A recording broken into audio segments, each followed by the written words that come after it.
Hello नमस्कार। मैं Lalchand Bharti, lecturer in special education, hearing impairment, Gyanodaya Samekit Sansthan, Jagdishpur, Phulpur, Azamgarh. आज हम आप लोगों को dear SCHI semester second paper number 8 fundamental of speech and speech teaching यानी वाणी और वाणी शिक्षण के मूल सिद्धांत के अंतर्गत यूनिट 1.2 पैरामीटर ऑफ स्पीच यानी वाणी के मापदंड या प्राचल के बारे में जानकारी साझा करेंगे। वाणी के प्राचल या मापदंड। वाणी उत्पादन एक जटिल प्रक्रिया है। यह विभिन्न प्रकार के तंत्रों श्वसन, स्पंदन, उच्चारण एवं संवहन के समग्र समन्वय के द्वारा वाणी की उत्पत्ति होती है। वाणी के बहुत से प्राचल या मापदंड होते हैं जो वाणी उत्पन्न होने वाली विभिन्न विधियों का एक निश्चित मापदंड होता है, जिसके आधार पर हम कह सकते हैं कि यह एक सामान्य वाणी है। अतः वाणी के मुख्य मापदंड निम्नलिखित हैं। नंबर 1, आवाज़, जिसे वॉइस कहा जाता है। आवाज़ लैरिंक्स के वोकल कॉर्ड के कंपन से होती है। आवाज़ उत्पन्न होने की प्रक्रिया में श्वसन, स्पंदन तथा अनुनादन की प्रक्रियाएं निहित होती हैं। वोकल फोल्ड के द्वारा उत्पन्न कंपन के मानक आवाज़ के मानकों को निर्धारित करते हैं। अर्थात आवाज़ वह ध्वनि है जो वाक् तंतु तथा वाणी पेटी से श्वसन प्रक्रिया के परिणाम स्वरूप निकलती है। यह वह प्रक्रिया है जिसमें वाक् तंतु में कंपन से ध्वनि उत्पन्न होती है। साधारण शब्दों में फेफड़े से दबावपूर्ण आई हुई हवा स्वर तंतु के बीच में कंपन से जिस ध्वनि की उत्पत्ति होती है उसे वॉइस कहते हैं। आवाज़ को 3 प्रकार से वर्णन किया जा सकता है। नंबर 1, ध्वनि का तारतम्य, जिसे पिच ऑफ साउंड कहा जाता है। यह वोकल कॉर्ड के द्वारा उत्पन्न कंपन की मूल आवृत्ति पर निर्भर होती है। अर्थात मनोवैज्ञानिक रूप से जो तीव्रता को सुनते हैं उसे पिच कहते हैं। नंबर 2 है ध्वनि की तीव्रता, लाउडनेस ऑफ साउंड। यह वोकल कॉर्ड के कंपन के आयाम पर निर्भर होता है। साधारण शब्दों में स्वर तंतु के कंपन से जो तीव्रता में उतार चढ़ाव होता है उसे लाउडनेस कहते हैं। तीसरा है ध्वनि का गुण, क्वालिटी ऑफ साउंड। यह वोकल फोल्ड द्वारा उत्पन्न कंपन की अनुनादक तंत्र के ऊपर निर्भर होता है। अर्थात यह वाणी की गुणवत्ता के बारे में बताता है। अतः वाणी के मानकों को 3 प्रकार से विभाजित किया गया है। नंबर 1 है कंठात्मक या खंडीय, जिसे सिगमेंटल कहा जाता है। इसके अंतर्गत वाणी को छोटे से छोटे रूप में अध्ययन किया जाता है, जैसे पे प्लस न बराबर पेन। कंठात्मक के लक्षण। कंठात्मक या खंडीय मानक के निम्नलिखित लक्षण होते हैं। नंबर 1, यह बोलने की सबसे छोटी इकाई का विभाजन करता है। नंबर 2, स्वर। नंबर 3, व्यंजन। नंबर 4, स्वर समान शब्द जैसे या व। नंबर 5, स्वनिम शब्द स्तर। नंबर 2 है आकंठात्मक या अखंडीय, जिसे नॉन सेगमेंटल कहा जाता है। ये ऐसे लक्षण हैं जो सिर्फ एक सेगमेंटल तक सीमित नहीं रहते हैं। एक से ज़्यादा सेगमेंट और आमतौर पर पूरे वाक्यों में लागू होते हैं। आकंठात्मक के लक्षण। आकंठात्मक या अखंडीय मानक के लक्षण निम्नलिखित हैं। नंबर 1, यह बोलने की सबसे छोटी इकाई होती है। नंबर 2, आवाज़ की नकल करना। नंबर 3, स्वतः आवाज़ निकालना। नंबर 4, कहने पर आवाज़ निकालना। नंबर 5, सांस लेना। नंबर 6, आवाज़ को एक समयावधि तक रोकना। नंबर 7, ध्वनि में तीव्रता, पहले आवाज़ धीमा करना फिर तेज करना। नंबर 8, तारतम्य नियंत्रण। तीसरा है अतिकंठीय या अतिखंडीय, जिसे सुप्रा सेगमेंटल कहा जाता है। वाणी का वह गुण है जिसके द्वारा किसी भी वाक्य या शब्दों में स्वर शैलीपूर्ण लय के द्वारा उस वाक्य या शब्द का महत्व बदल जाता है। जैसे रोको मत जाने दो, रोको मत जाने दो। इसके बाद है अतिखंडीय के लक्षण। अतिखंडीय या अतिकंठीय मानक के निम्नलिखित लक्षण हैं। नंबर 1 है आवाज़ में उतार चढ़ाव होना। नंबर 2 है स्वर विन्यास। नंबर 3 है शब्दों पर बल। नंबर 4 है बोलने की दर। नंबर 5 है बड़े वाक्यों को छोटे में बदलना। नंबर 6 है लय। नंबर 7 है वाणी का प्रयोग, सूचनाएं व्यक्त करना। नंबर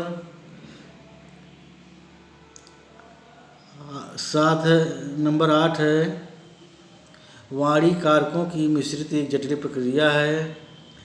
नंबर 9 है संप्रेषण प्रक्रिया, बोलना, सुनना, पढ़ना एवं लिखना सभी के द्वारा संभव है। इसके बाद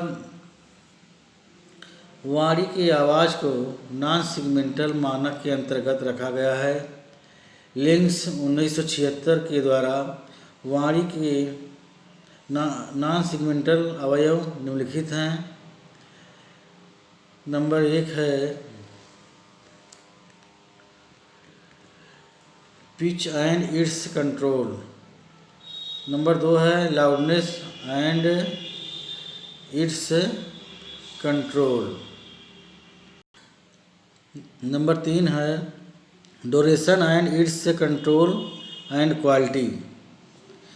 इसके बाद है नंबर 2 उच्चारण, जिसे आर्टिकुलेशन कहा जाता है। उच्चारण वाक् ध्वनि उत्पादन की प्रक्रिया है। लैरिंक्स से आती हुई ध्वनि को वाणी में परिवर्तित करने की प्रक्रिया को आर्टिकुलेशन कहा जाता है, अर्थात वाक् ध्वनि उत्पन्न करने की प्रक्रिया को उच्चारण कहते हैं। इस प्रक्रिया में आर्टिकुलेशन की स्थिति, गति, उसके समयांतराल तथा उनके दूसरे उच्चारकों के बीच समन्वय निहित होता है।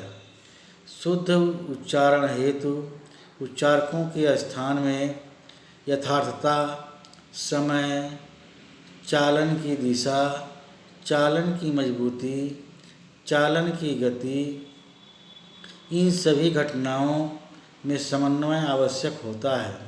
अर्थात वाणी के किसी ध्वनि को सही उच्चारण के लिए आर्टिकुलेशन के बीच सही समन्वय होना चाहिए।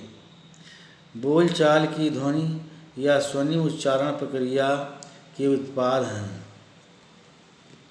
दूसरे शब्दों में, यह वाक ध्वनियों में के पैदा होने की प्रक्रिया है। इसके दौरान जीभ, ओठ और जबड़ा हवा को या तो तीव्र रूप से रोकते हैं या फिर गति बदलते हैं। इसके फलस्वरूप जो आवाज़ निकलती है वही उच्चारण होता है। वाणी की ध्वनियों को मुख्यतः दो भागों में बांटा गया है। नंबर 1 है स्वर, जिसे वावेल कहा जाता है। नंबर 2 है व्यंजन, जिसे कॉन्सोनेंट कहा जाता है। तो इसके बाद नंबर 1 स्वर के बारे में हम जानेंगे।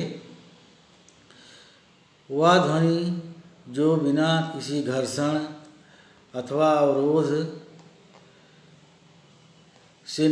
अवरोध के निकलती है उसे स्वर कहते हैं।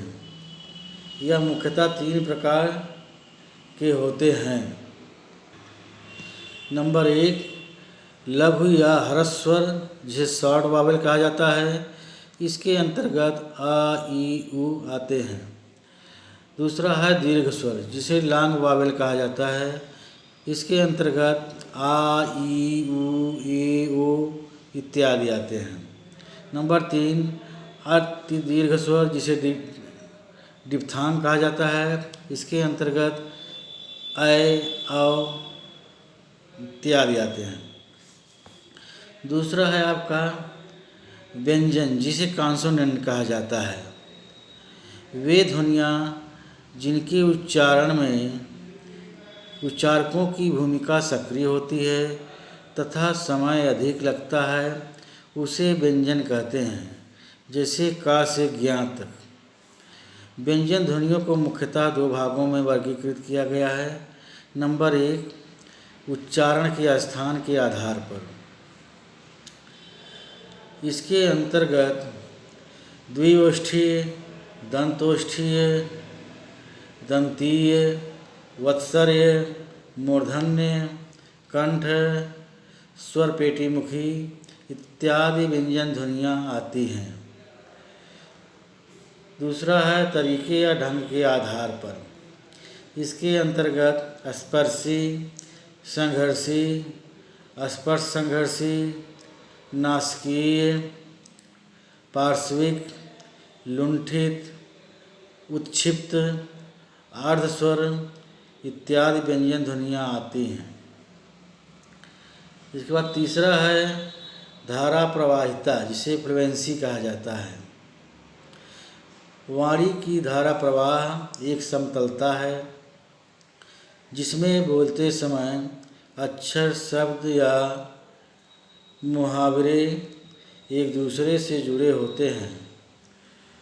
वह वाणी जो बिना किसी असामान्य, झिझक, रुकावट, बिना खंडित, बिना किसी संकोच एवं सरलता के से अविरल प्रवाहित होती रहे, उसे धारा प्रवाह वाणी कहा जाता है। या वाणी को बिना किसी रुकावट को धारा प्रवाह बोलने की प्रक्रिया को फ्लुएंसी कहते हैं। धारा प्रवाह बोलने की रफ्तार को निश्चित करती है। निरंतर गति और समयानुपात वाक प्रवाह के लक्षणों को निर्धारित करते हैं। जब तक इन लक्षणों का उपयोग उचित ढंग से नहीं किया जाता है, तब धारा प्रवाहिता पर प्रभाव पड़ता है। दूसरे शब्दों में, वाणी की धारा प्रवाहिता बनाए रखने हेतु वाणी की इन इकाइयों को समयानुसार एवं उचित क्रम होना अनिवार्य है।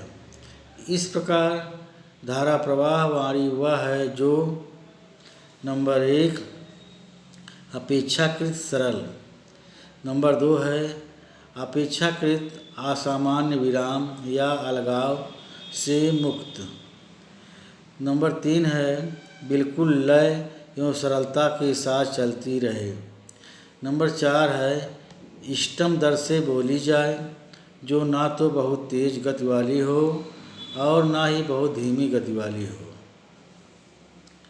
इसके बाद है नंबर 4 लय या छंद या अधिखंडात्मक, रिदम और प्रोसोडी और सुप्रासेगमेंटल। वाणी का वह छंदमय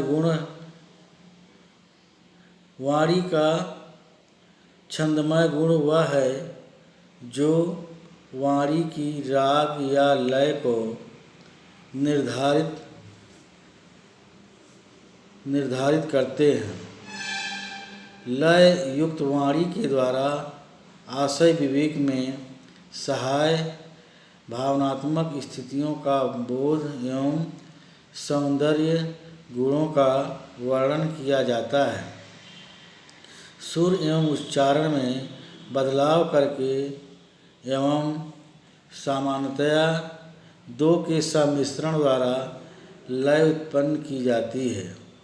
वाणी के गुण स्वर शैली, प्रबलन, सुरमय एवं वाणी प्रवाह दर मिलकर वाणी को छंदमय बनाते हैं।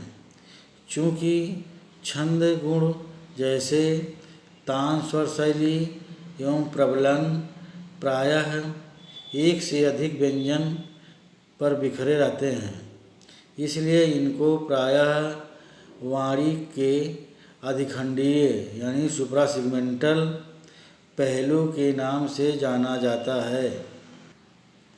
फीचर ऑफ सुप्रासेगमेंटल यह मुख्यतः 4 प्रकार के होते हैं। नंबर 1 है प्रबलन या जोर देना, इसे इम्फासिस कहा जाता है।